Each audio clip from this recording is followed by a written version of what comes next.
יברכך אדוני וישמרך.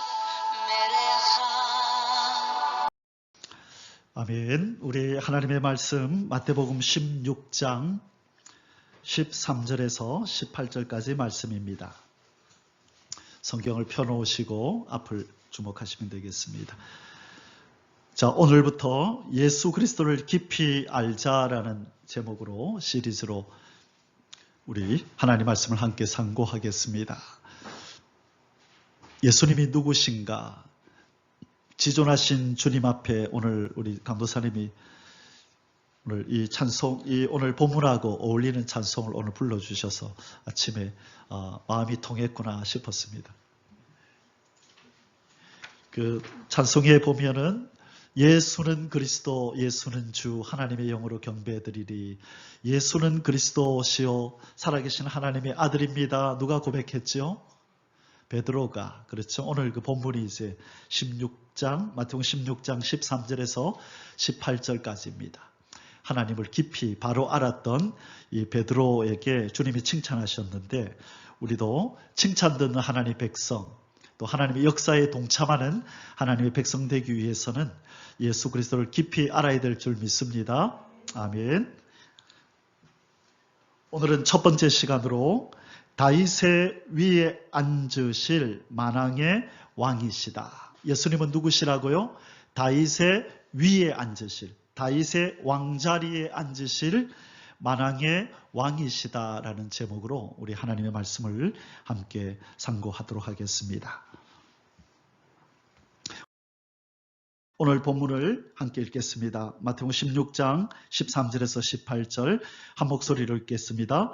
예수께서 빌립보 가이사랴 지방에 이르러 제자들에게 물어 이르시되 사람들이 인자를 누구라 하느냐? 이르되 더러는 세례 요한, 더러는 엘리야, 어떤 이는 에레미야나 선지자 중에 하나라 하나이다.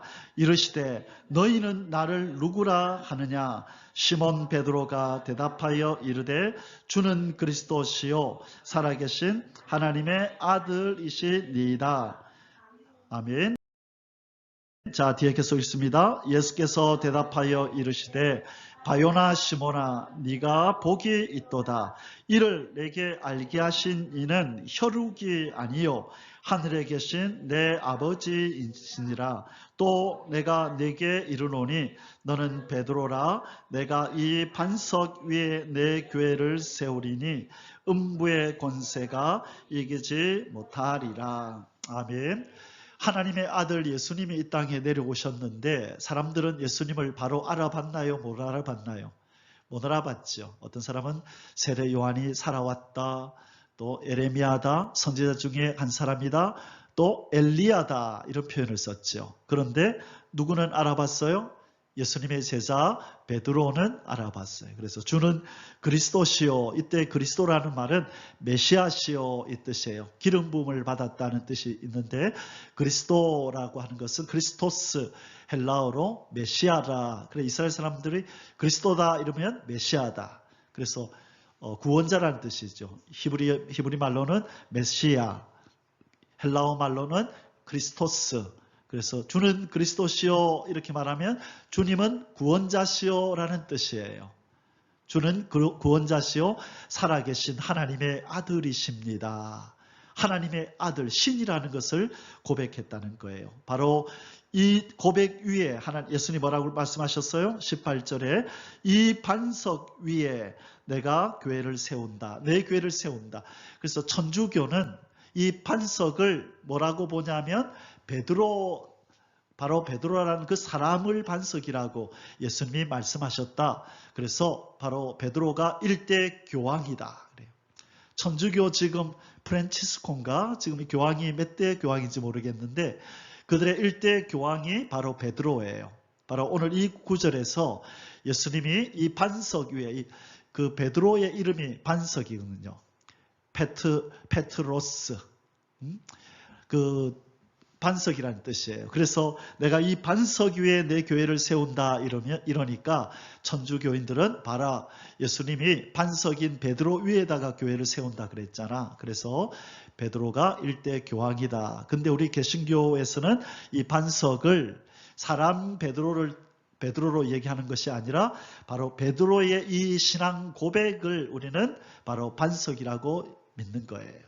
그래서 예수님은 어디에다가 자기 교회를 세운다? 주는 그리스도시요 살아계신 하나님의 아들이십니다 라고 하는 바른 신앙을 고백하는 그 심령에 그 위에다가 하나님의 교회를 세우는 거예요. 저와 여러분이 이 신앙 고백을 가지고 있습니까? 없습니까? 가지고 있죠. 그래서 저와 여러분 속에 주님이 교회를 세운 거예요. 우리는 그래서 주님의 교회인 거예요. 우리는 이 바른 신앙 고백이 있기 때문에 그래요. 자, 그런데 이제는 주님께서 오실 날이 가깝습니다.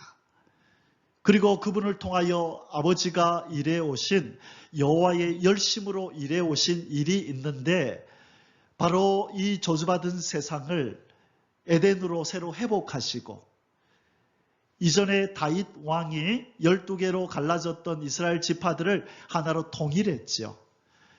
이스라엘의 1대 왕은 사울이지만 이스라엘의 통일 왕의 1대 왕은 다윗이에요. 그래서 하나님은 사울을 패하시고 다윗을 세웠다. 그죠? 하나님이 기뻐하는 다윗을 세워서 그로 12지파를 통일하여 하나의 이스라엘, 다시 말해 하나의 하나님의 나라를 세운 거예요. 그것이 예표가 되어서 장차 이 다윗의 후손인 예수 그리스도가 왕으로 오셔서 이 210 몇 개로 나누어져 있는 지구 땅, 이 지구 땅이 저기 세계 지도가 있는데요. 지구본이 있는데 지금 210개 이상으로 나눠져 있어요. 원래는 하나의 누구의 나라였었죠? 하나님의 나라잖아요. 하나님이 창조한 하나님의 나라였는데 이 땅의 악한 마귀가 아담과 하와를 꿰어서, 그렇죠? 저주받게 함으로 하나님의 백성인 인간을 빼앗고 하나님의 땅이었던 지구 땅을 빼앗아서 저들이 장악하고 마귀가 왕노릇하고 있는 이 현실을 우리가 살고 있는데요. 하나님이 저 땅을 그대로 내버려 둘까요? 아니요. 하나님은 자기 땅을, 자기 백성을 반드시 되찾아서 회복할 줄 믿습니다. 하나님이 힘이 없나요? 지혜가 없나요? 인내하심이 없나요? 하나님은 전지전능하셔서 반드시 그 일을 회복하실 줄 믿습니다.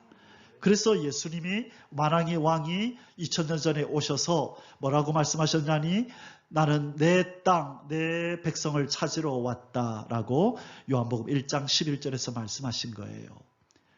그래서 이때까지는 주는 그리스도시요 살아계신 하나님의 아들입니다 고백하는 자들을 자기의 백성으로 삼아서 이날까지 보혜사 성령을 보내셔서 키우셨던 거예요. 그런데 이제 키운 이유가 뭐냐? 자기 백성 삼으려고. 그런데 그 나라가 완성이 안 됐기 때문에 이 땅에서 그냥 살다가 우리는 하나님의 백성들을 천국으로 가버렸어요. 하나님의 온전한 성취를 못 보고 우리 선배들은 간 거예요. 그렇죠? 그런데 하나님의 계획은 저 하늘나라 저 천국으로 우리를 다 데리고 가는 게 그게 우선적인 계획이 아니에요. 1차적인 계획은 뭐라고요? 이 지구 땅을 되찾아서 이 지구 땅이 하나님의 영으로 가득 찬 사람들로 덮기를 원하신 거예요. 그게 아담과 하와에게 생육하고 번성하여 땅에 충만하라 말씀하신 목적이에요. 그것을 이루시겠다는 거예요.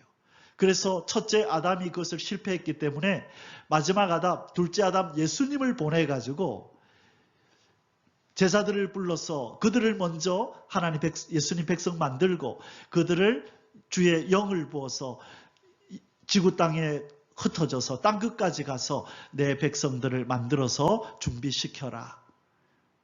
이제 내가 만왕의 왕으로 올 때에 나를 섬길 백성들을 준비시켜 놓으라 한 거예요.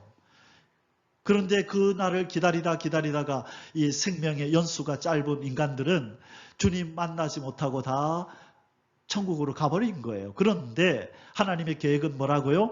주님이 오셔서 저주받은 이 땅, 마귀가 점령한 이 땅을 되찾고 예수 그리스도를 왕으로 모신 그 백성들과 함께 공평과 정의로 그 나라를 다스리는 것이 하나님의 계획의 완성인 줄 믿습니다.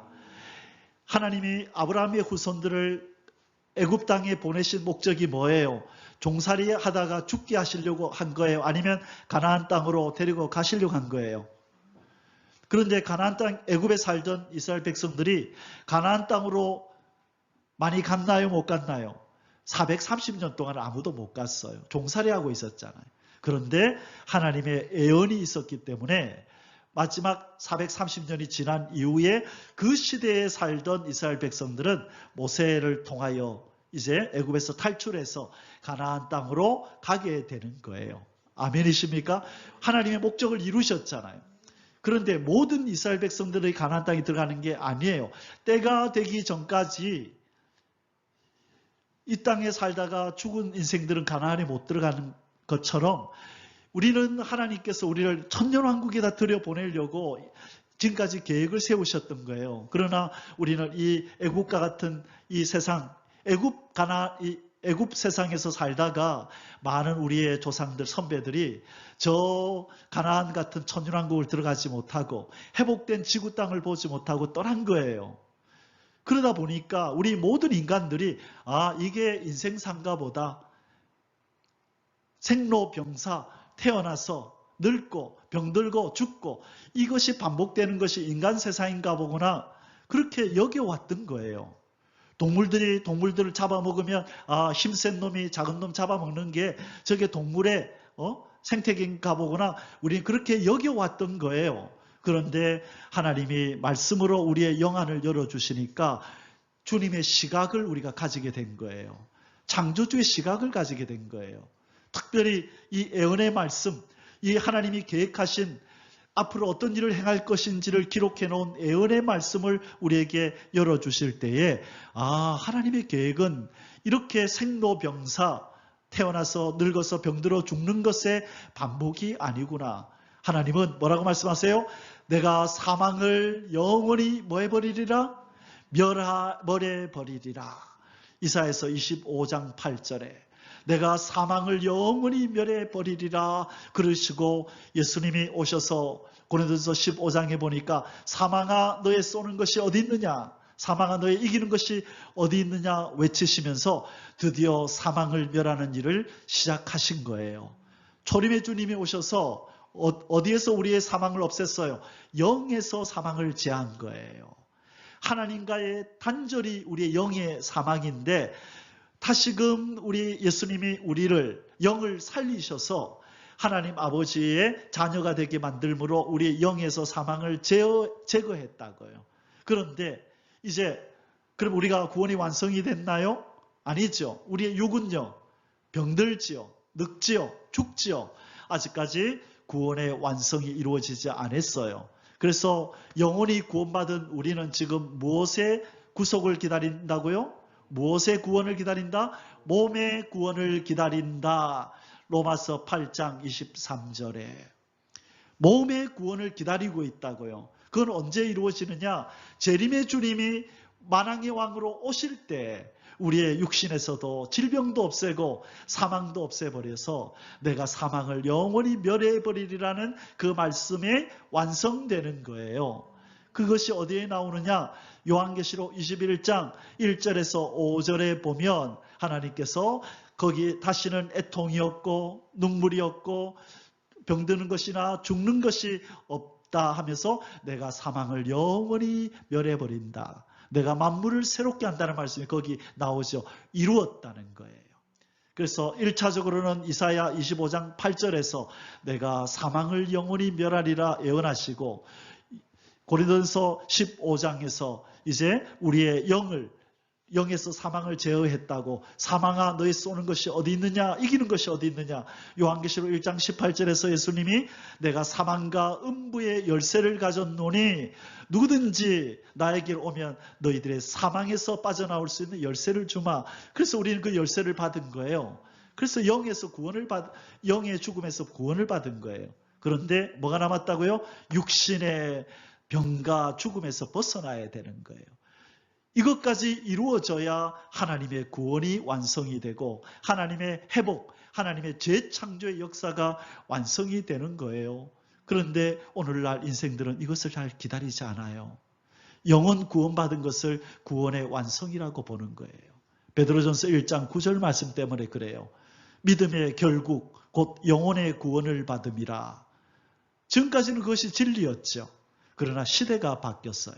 2000년이 지나는 동안에 영혼 구원을 받는 것이 인간의 구원이었죠. 그러나 이제는 예수 그리스도가 만왕의 왕으로 이 지구 땅에 이제는 오신단 말이에요. 자기 땅을 되찾고 자기 백성을 되찾으러 오셔서 새 나라를 만드신다고요.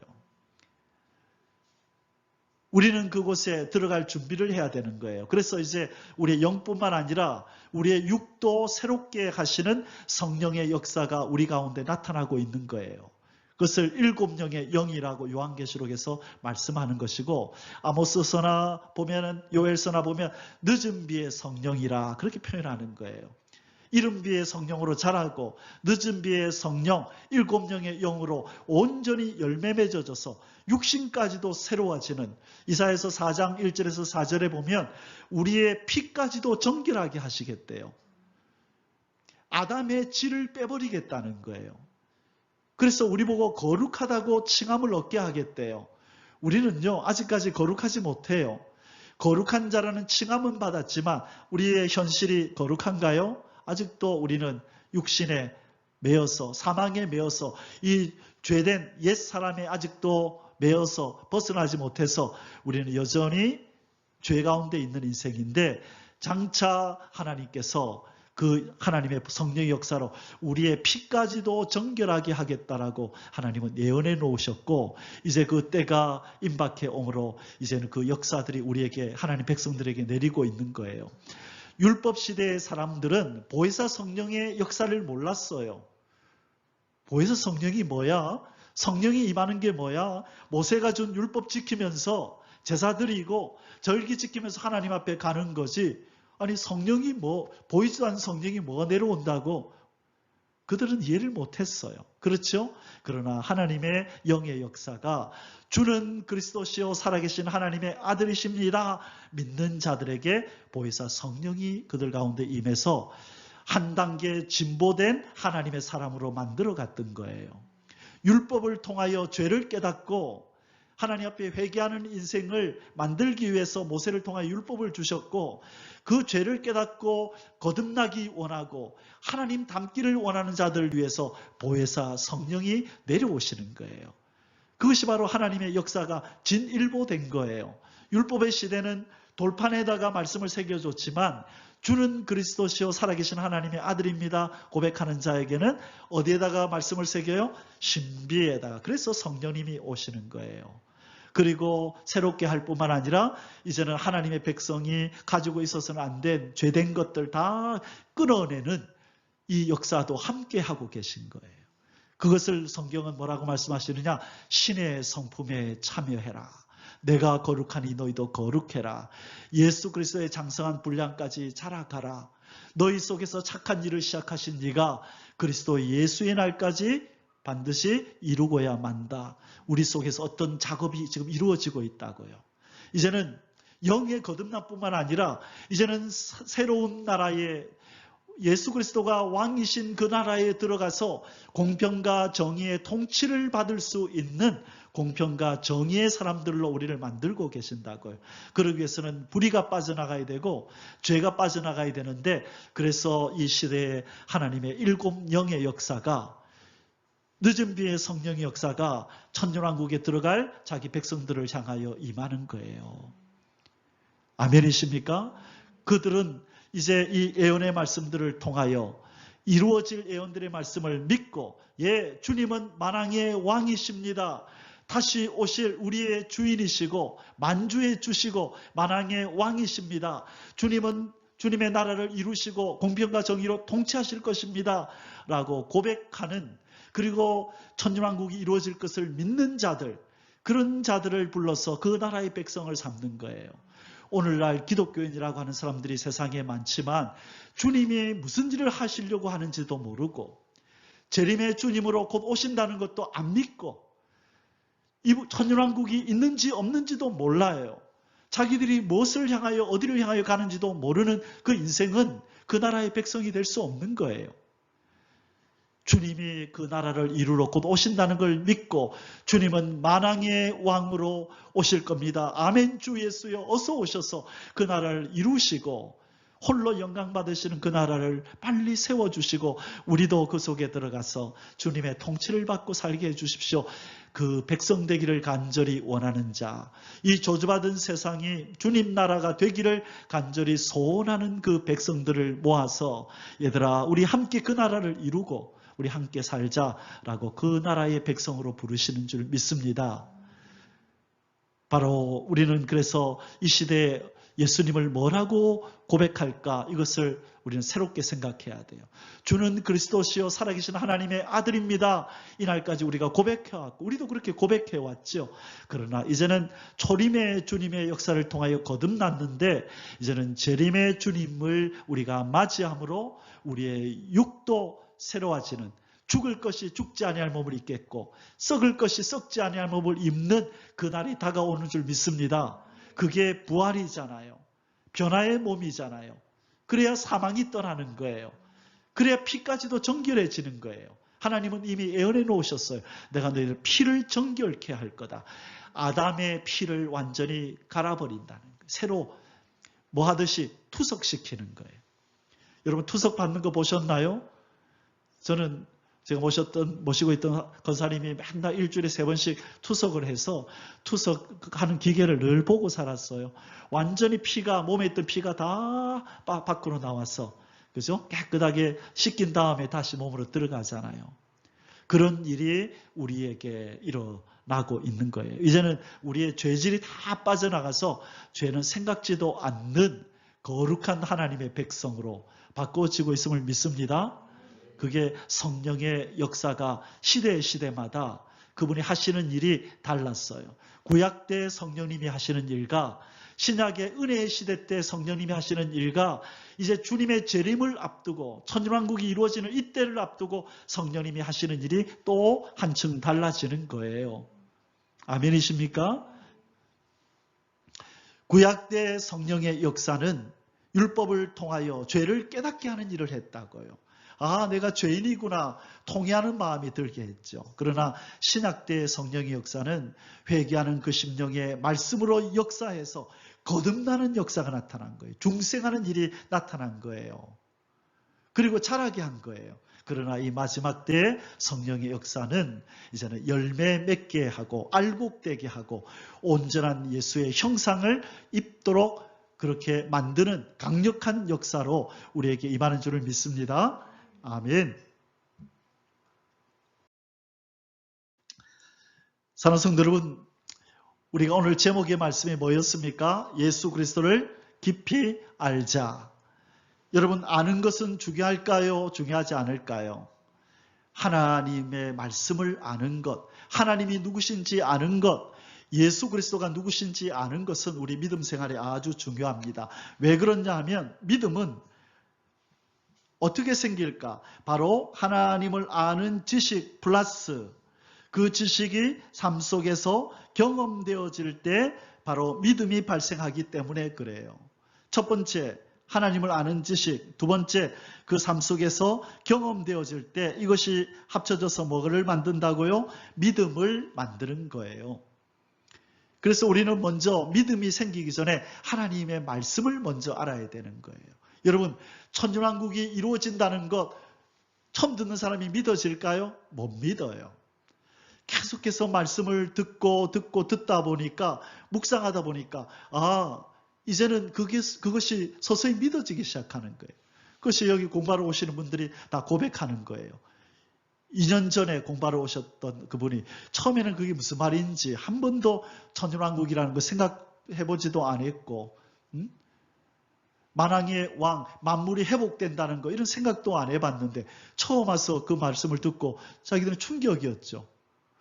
그러면서 자기들이 목사인데 이런 말씀을 몰랐다는 것에 대해서 회개하고 그러시더라고. 그리고 2년이 지났어요. 이제는 자연스럽게 그것을 묵상하고 기도하고 함께 추구하면서 나아가는 거예요. 이제는 너무 자연스러워졌다는 거예요. 그리고 그렇게 말하지 않는 동료 목회자들 보면 이제는 가르친다는 거예요. 믿음은 어디에서 생긴다고요? 하나님을 아는 지식에서 생기는 거예요. 지식이 먼저 생기고 그것이 기도로 찬송으로 반복이 될 때에 그것이 우리의 믿음으로 딱 자리하는 거예요. 성령님은 뭘 가지고 일하세요? 말씀을 가지고 일하거든요. 그래서 여러분이 예수님은 누구신가? 다윗의 왕위에 앉으러 오시는 왕이시다라는 걸 들어야만 예수님이 다윗의 무너진 왕위를 회복하러 오시는구나. 만왕의 왕으로 오시는구나. 초림의 주님으로 오셔서 십자가 지신 주님만을 아는 게 아니라 이제는 만왕의 왕으로 마귀를 멸하고 요한일서 3장 8절에 하나님의 아들이 나타나신 것은 마귀의 일을 멸하려 함이로다. 그 왕이 오셔서 자기 땅과 자기 백성을 찾아서 회복하시는구나. 요한복음 1장 11절 말씀이 그 말씀이구나. 그러면 그 결과가 끝이 있을 거 아니냐. 자기 땅 자기 백성을 찾으러 오셨다 했는데 그냥 이렇게 하루하루 흘러갈 것이냐? 아니라는 거예요. 그분이 다시 오신다는 거예요. 내가 너희들 위하여 있을 곳을 예배하고 다시 오리라. 요한계시록 22장만 벌써 3번씩이나 내가 다시 오리라 다시 오리라 진실로 다시 오리라. 요한계시록 22장만 3번씩이나 그 말씀을 하셨어요. 이 말은 이루어질까요? 안 이루어질까요? 이루어져요. 신실하신 예수 그리스도가 말씀하셨는데 그게 안 이루어지겠어요? 근데 왜 안 이루어지는 것처럼 사람들은 살아갈까요? 예수를 안 믿는 사람들은 차치하고라도 그들은 내버려 두고라도 교회를 다니고 예수를 믿는 사람들은 이 약속이 이루어진다. 우리의 때에 이루어질 수도 있다. 깨어있자. 주 예수여 어서 오시옵소서. 어서 오셔서 홀로 왕으로 인정을 받으소서. 속상한 마음이 있어야죠. 그리스도인들이 우리의 왕이 왕대접을 못 받는 이 세상이 어떻게 편한 세상일 수 있어요? 그렇죠? 그러니까 이것을 아는 우리들은 주 예수여 어서 만왕의 왕으로 오셔서 홀로 영광을 받으소서. 하늘에 계신 여호와 하나님 아버지 홀로 그 이름이 거룩히 여김을 받으소서. 예수님의 소원이라고요. 근데 오늘날 성도들은 예수님이 가르쳐 주신 기도를 그냥 예배 마칠 때나 하는 것쯤으로 회의하고 마칠 때 하는 것쯤으로 여겨요. 그들의 기도 제목 속에는 예수님이 가르쳐 주신 기도가 안 들어가요. 신기하죠. 기도 제목이 뭡니까 하면 아버지의 이름이 거룩히 여김받기를 원해요. 이 땅에서. 그런 기도를 안 한다니까요. 아버지 하나님의 나라가 저 천국에서 온전히 이루어진 것처럼 이 하나님의 나라였던 지구 땅에도 하나님의 통치가 온전히 임하기를 원합니다. 그렇게 기도를 안 한다는 거예요. 피조물을 통하여 영광받고 찬송받기 원하셨던 우리 하나님의 나라가 저 하늘에서는 이루어졌는데 이 땅에서는 그 뜻이 이루어지지 않았잖아요. 아버지의 뜻이 하늘에서 이루어진 것처럼 땅에서도 이루어지기를 원합니다.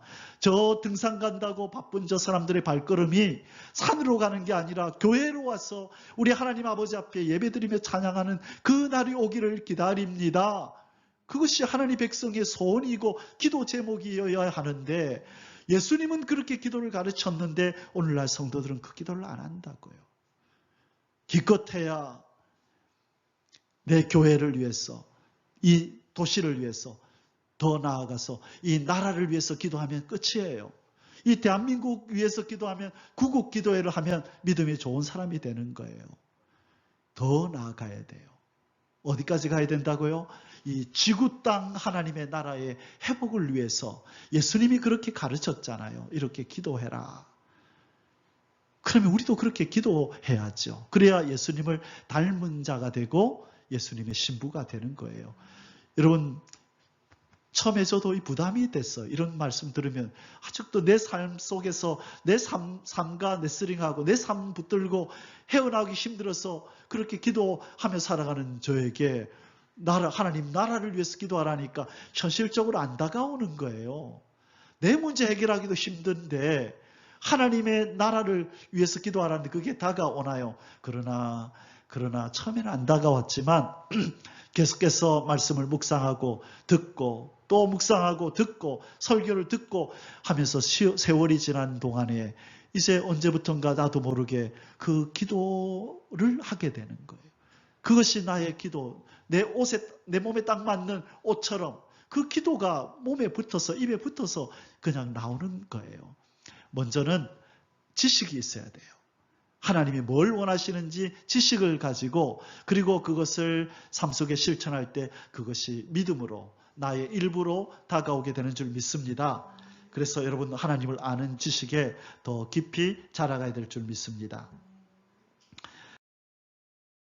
믿음은 하나님을 깊이 아는 것에서부터 출발한다고 말씀드렸어요. 그래서 잘못된 지식, 부분적인 지식은 온전한 믿음에 이르지 못해요. 잘못된 지식, 이단적인 지식 있죠? 이단 사설, 그 지식은 온전한 믿음에 못 이뤄요.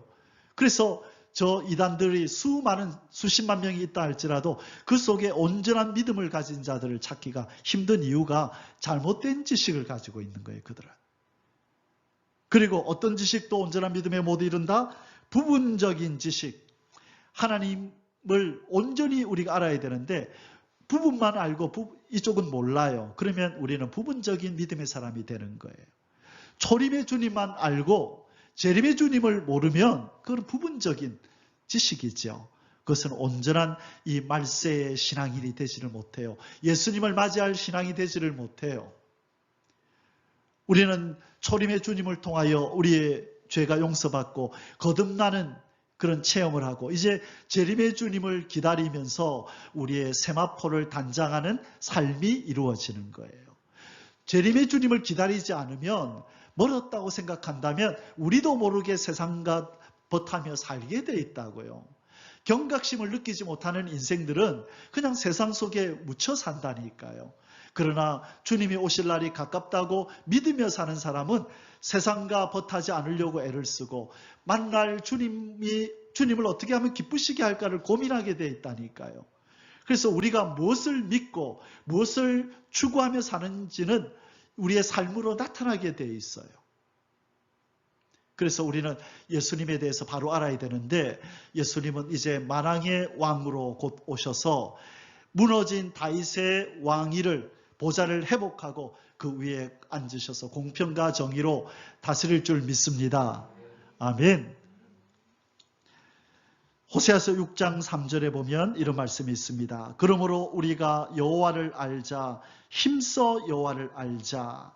자, 호세아 선지자가 이스라엘 백성들을 향하여 여호와를 알자, 우리 힘써 알자라고 얘기를 해요. 이 호세아는 이 북이스라엘의 선지자였거든요. 북이스라엘 13대 왕 여로보암 2세 때 선지자였는데, 이때 이스라엘 백성들은 하나님을 잘 알았을까요? 몰랐을까요? 지식적으로는 알았어요. 그들도 이스라엘 백성이기 때문에 그들도 모세의 율법을 가지고 있고 배웠던 사람들이죠. 그런데 지금 이 호세아가 우리가 여호와를 알자, 힘써 여호와를 알자라고 했을 때 이들은 지식적인 지식적인 하나님을 아는 것, 그리고 부분적으로 아는 거예요. 하나님이 뭘 원하는지를 정확하게 이들은 몰랐어요. 그래서 지금 호세아가 외치는 여호와를 힘써 알자고 하는 것은 인격적으로 더 깊이 알아라. 그리고 그분을 온전히 더 알아라. 부분적이지 않고 잘못된 지식이 아니라 바르고 온전한 깊이 있는 지식을 가지고 그분과의 만남 속으로 들어가라. 그렇게 말씀하는 거예요.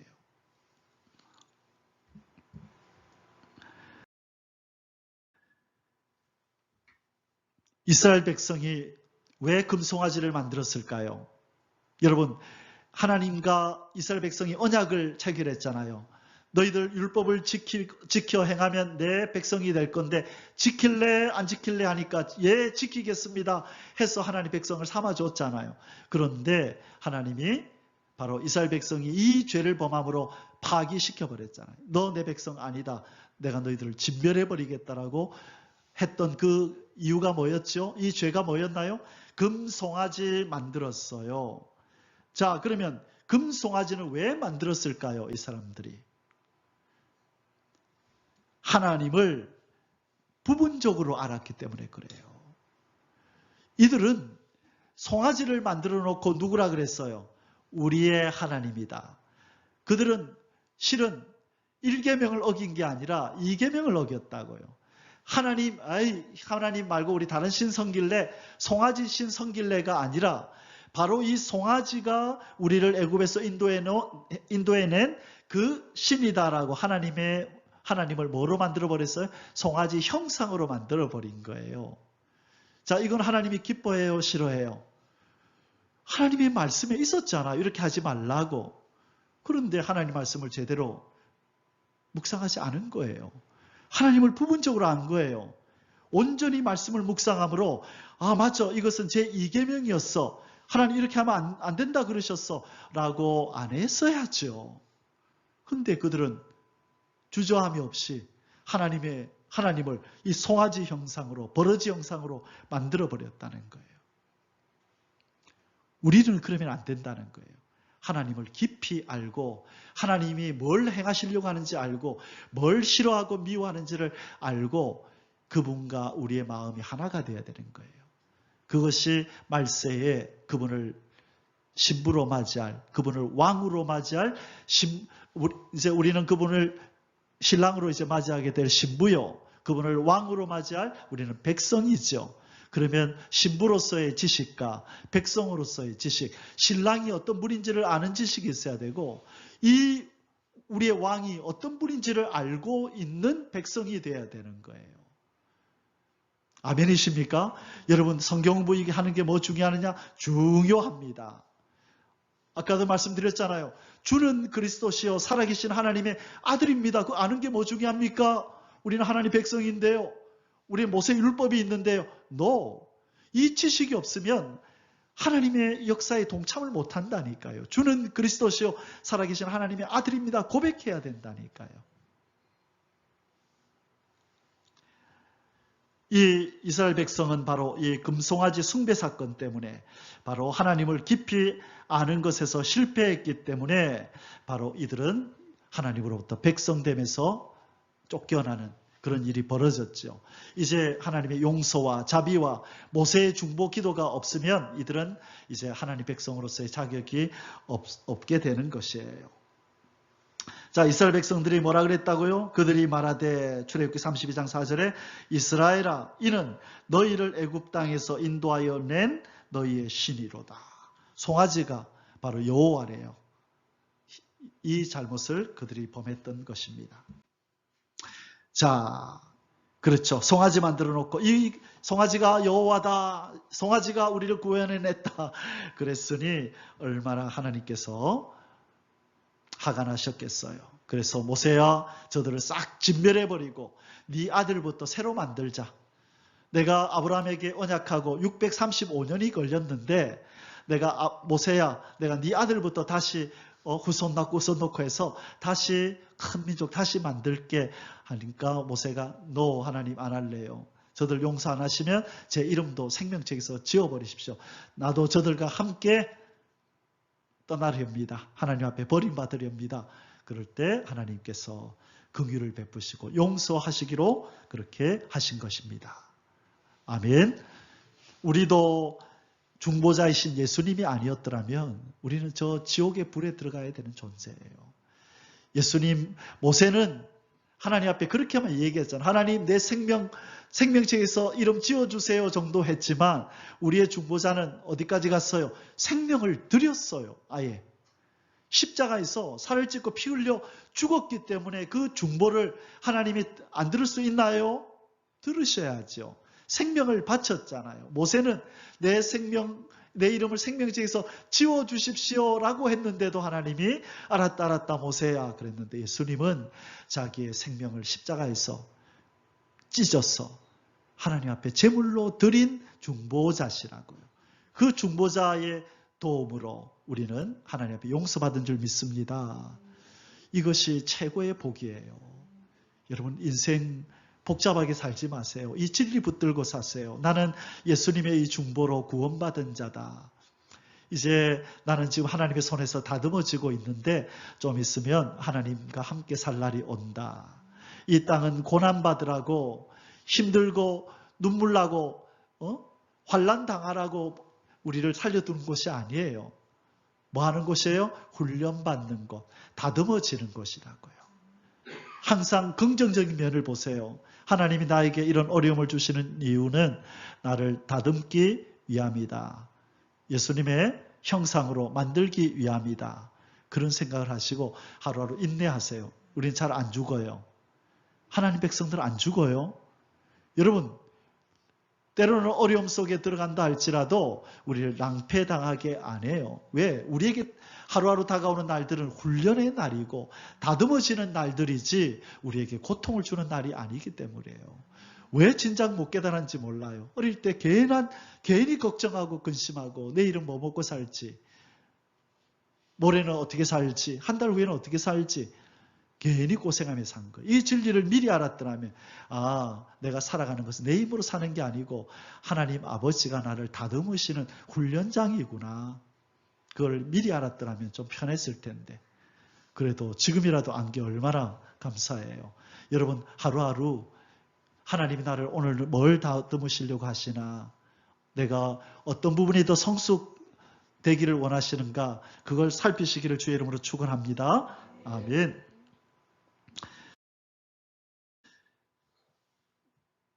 자, 하나님께서는 우리가 이 잘못된 앓에서 벗어나고 부분적으로 앓에서 벗어나기를 원하십니다. 에베소서 4장 13절에 우리가 다 하나님의 아들을 믿는 것과 아는 일에 하나가 되어 온전한 사람을 이루어 그리스도의 장성한 분량이 충만한 데까지 이르리니. 자, 믿는 것과 뭐 하는 일?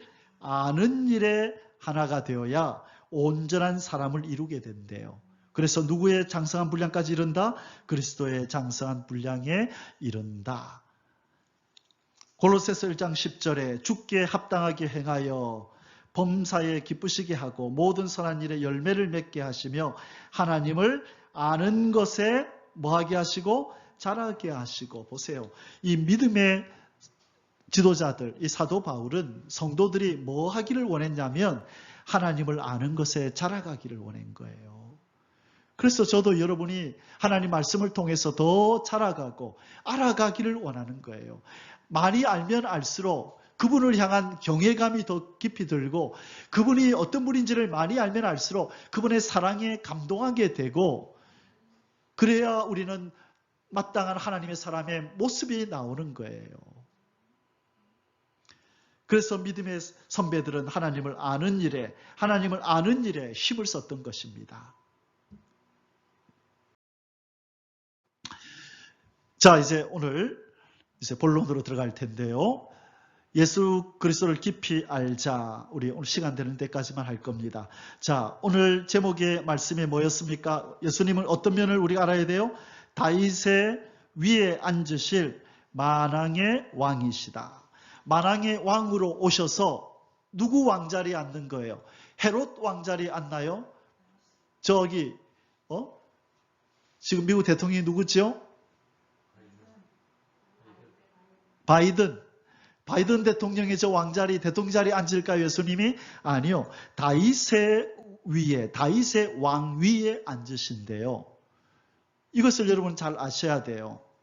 왜 다윗의 위에 앉는다라고 했는가? 자, 다윗의 위에 앉게 될 거라는 말씀이 바로 이사야 9장 6절, 7절 때문에 그래요. 하나님께서 열심으로 일하고 계시는데 뭐 하시기 위해서? 예수님을 다윗의 왕위에 앉히시기 위해서 하나님 아버지가 열심으로 일하고 계신데요. 이사야 9장 6절입니다. 이는 한 아기가 우리에게 낳고, 이 아기가 누구십니까? 예수 그리스도가 우리에게 낳고 한 아들을 우리에게 주신 바 되었는데 그의 어깨에는 정사를 메었고 그의 이름은 기묘자라 모사라 전능하신 하나님이라 영존하시는 아버지라 평강의 왕이라 할 것임이라. 먼저 자기 백성을 하나님과 평강하는 백성으로 만드시는 일을 하러 오신대요. 샬롬 왕이라는 거예요. 화목하지 않으면 백성이 될 수 없어요. 죄로 말미암아 우리는 하나님과 원수지간이에요. 그래서 하나님의 자녀를 만들고 하나님의 백성을 만들기 위해서는 먼저 샬롬의 관계를 만들어야 돼서, 하나님 왜 인간들한테 분노하십니까? 저들의 죄 때문이다. 그러면 어떻게 하면 하나님의 노가 풀어지시겠습니까? 죄값 사망을 내놓으라 그래라. 생명이 하나밖에 없는데 죄값 사망 내놓고 나면 우리는 뭐가 돼요? 지옥의 백성이라고요. 하나님으로부터 버림받은, 저주받은 자가 된다고요. 그래서 예수님이 당신의 몸을 십자가에서 찢으셔서 보혈을 흘려서 우리가 흘려야 할, 우리가 제공해야 될 그 사망, 생명을 아버지 앞에 드리고, 아버지 이제 이들을 용서하십시오. 그래서 하나님과 우리 사이가 샬롬, 평강이 이루어진 줄 믿습니다. 누가 이 일을 해주겠어요? 누가? 이 땅의 인생들은 그걸 몰라요. 자기들이 지금 하나님과 평강의 관계 속에 있는가 없는가, 그거를 점검해야 돼요. 인생들은 허탈한 일에 지금 이 사람들은 시간을 보내고 있잖아요. 자기들이 지금 어떤 처지에 놓인지도 모르고, 저 위에서 지금 누가 지켜보고 있는지도 모르고, 자기들이 이 땅에서 숨이 끊어지는 순간에 어디를 향하여 가는 줄도 모르고, 저렇게 이 땅의 것에 머리를 박고 살아가는 거예요. 이 하나님과의 평강이 이루어졌는지 안 이루어졌는지에 대해서 관심을 안 갖는다고요. 우리 예수님께서 우리에게 해주신 이 하나님과의 샬롬, 평화가 이루어지게 해주신 이 일에 감사하지 않는다고요. 그들은 하나님 나라의 백성이 될 수가 없는 줄 믿습니다. 우리는 감사하며 또 감사하고 이분을 예배해야 하는 것입니다. 자, 7절에 그 정사와 평강의 더함이 무궁하며 또 다윗의 왕자와 그의 나라에 군림하여 그 나라를 굳게 세우고, 자, 세운다는 거 보니까 지금은 어떤 상태라는 거예요? 무너졌다는 거예요.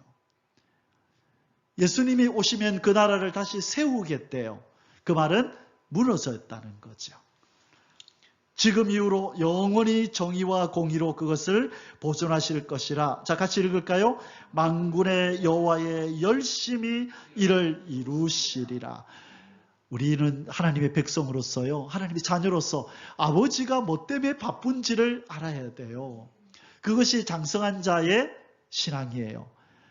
아버지는 열심으로 뭔가를 일하는데 이 자녀가 돼가지고 아빠 용돈, 아빠 뭐 맨날 그렇게만 하면 그런 어린아이고, 아버지 왜 그래 바쁘십니까? 뭐 좀 제가 도울 일 없습니까? 그래야 장성한 자예요. 오늘 우리는 아버지한테 여쭈어야 돼요. 아버지 왜 그래 바쁘십니까? 무엇을 그래 열심히 하십니까? 물을 때 예수님이, 하나님 뭐라 한다고요? 나의 아들 독생자 예수를 다윗의 왕위에 앉혀서 이 저주받은 세상을 다윗의 왕국으로 만들어서 마귀에게 빼앗긴 인생들을 다시 뺏어서 내 아들의 백성으로 만드는 이 일을 위해서 내가 열심으로 일한다. 너도 도울래? 예, 하나님. 저도 주님의 백성이 됐으니 이제는 백성 만드는 일을 위해서, 이 빼앗긴 지구 땅 되찾는 일을 위해서 저도 미약하나마 돕겠습니다. 그래야 장성한 자가 되고 예수님의 신부가 되고 그분의 나라의 백성이 되는 줄 믿습니다. 교회만 왔다 갔다 하는 것, 그것은 그것 가지고는 안 돼요. 이제는 마지막 때는 그들은 죽으면 천국은 갈 수 있겠지만 천년 왕국은 남은 자가 들어가는 것이고 이긴 자가 들어가는 것이고 그루터기가 들어가는 것이고 거룩한 씨앗이 들어가는 것이에요. 다시는 배도가 있으면 안 되고 온전히 예수 그리스도로 사는 자, 숨쉬는 자, 호흡하는 자, 그분 때문에 살아갈 목적을 가진 자들이 들어가는 곳이에요. 그들을 우리는 알곡이라고 부르는 것이고 그들을 남은 자라고 부르는 줄 믿습니다. 아멘.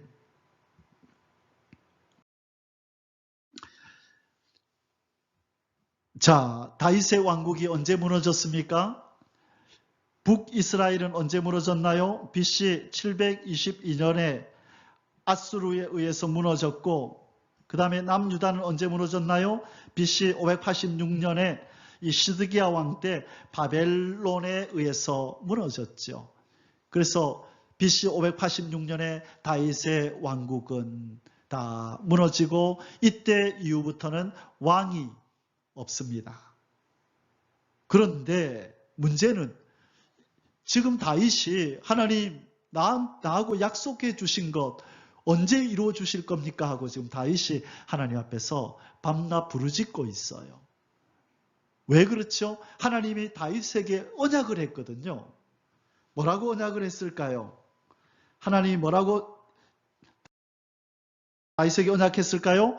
바로 이 내용입니다. 우리 이 부분만 살펴보고 오늘 말씀을 마칠게요. 왜 여호와 하나님은 열심으로 다윗의 왕위를 회복하려 하실까? 다윗과의 언약이기 때문입니다. 우리 하나님의 이름이 뭐예요? 여호와. 뜻이 뭐라 그랬어요? 언약을 지키시는 하나님이죠. 그런데 다윗과 언약을 했는데 뭐라고 언약했느냐? 너의 왕위가 영원히 지속될 거라고 언약을 해줬거든요. 언제?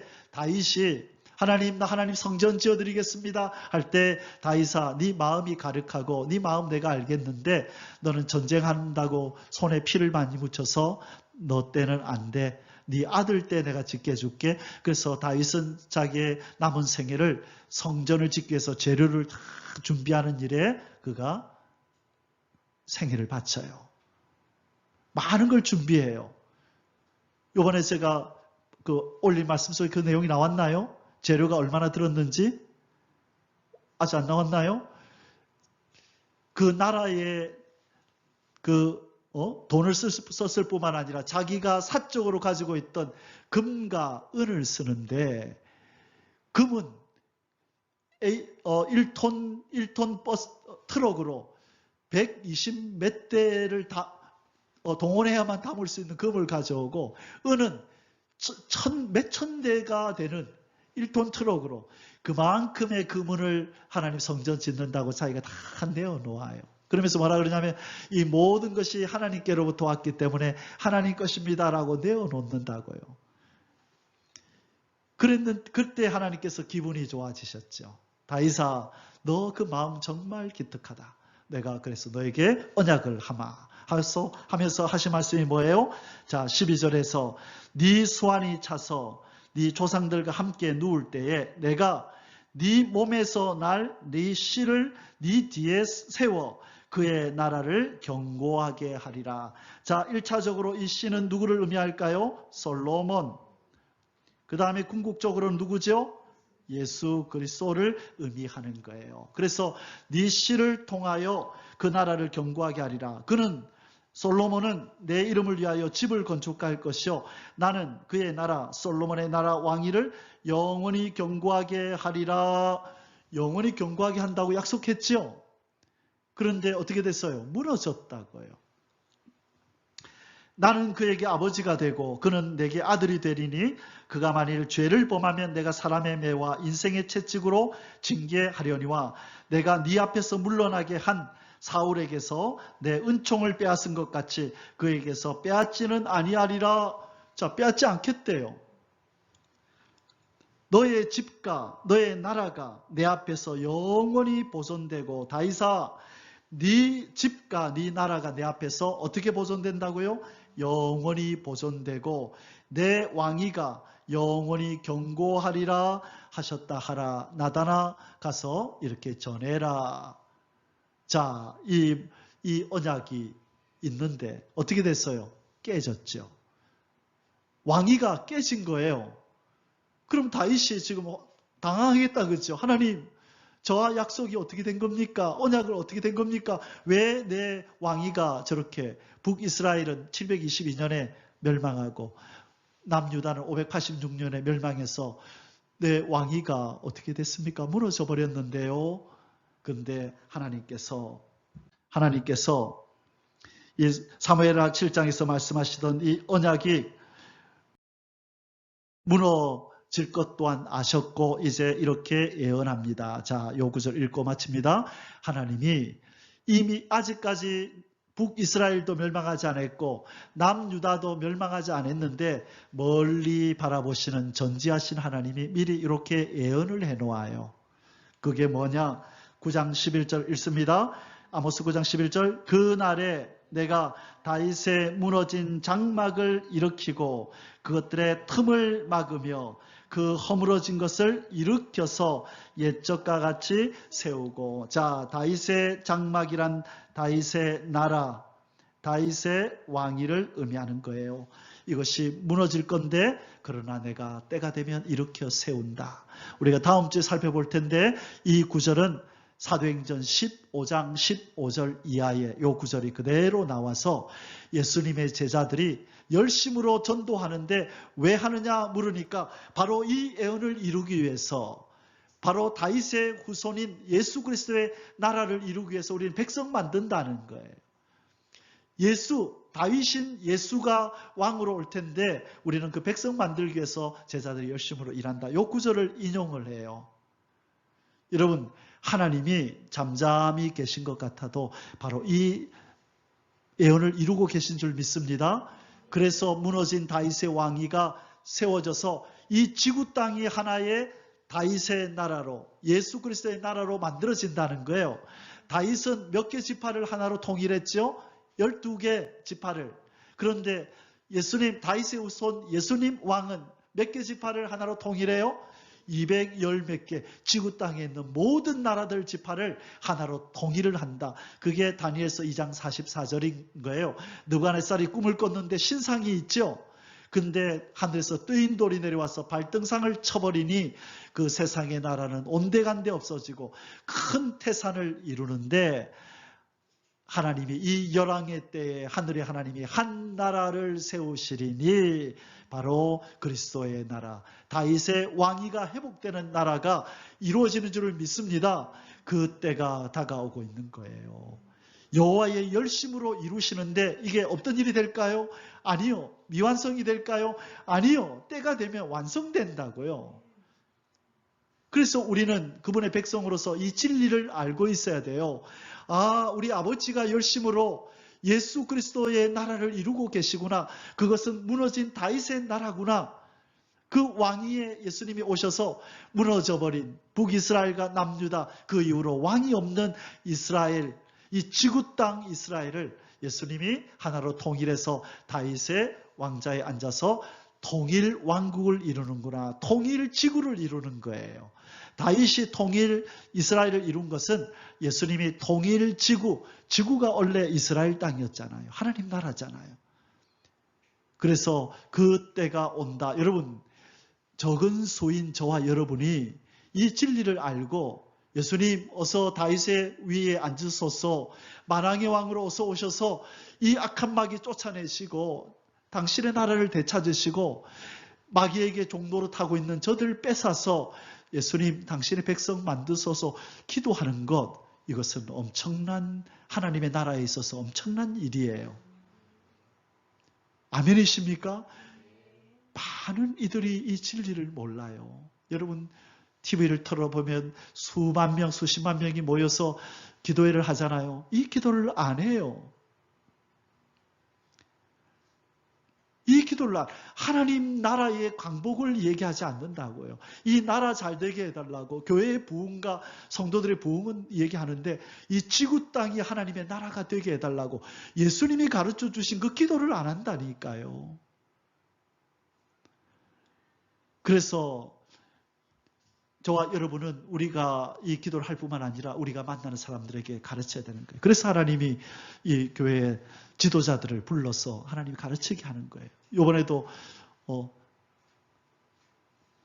외부에서 누가 한 분이 새로 오셨는데 그분도 이걸 가르쳤더니만은 충격을 받더라고요. 아, 이런 기도를 한 번도 해본 적이 없다고. 근데 들으니까 맞네요. 예수님이 가르쳐줬는데 우리는 기도를 안 했네요. 이제 오늘부터 이 기도를 하겠다고. 여러분, 저와 여러분의 사명은 바로 이 사명입니다. 제가 하는 사명이 여러분이 참여한 사명인 줄 믿습니다.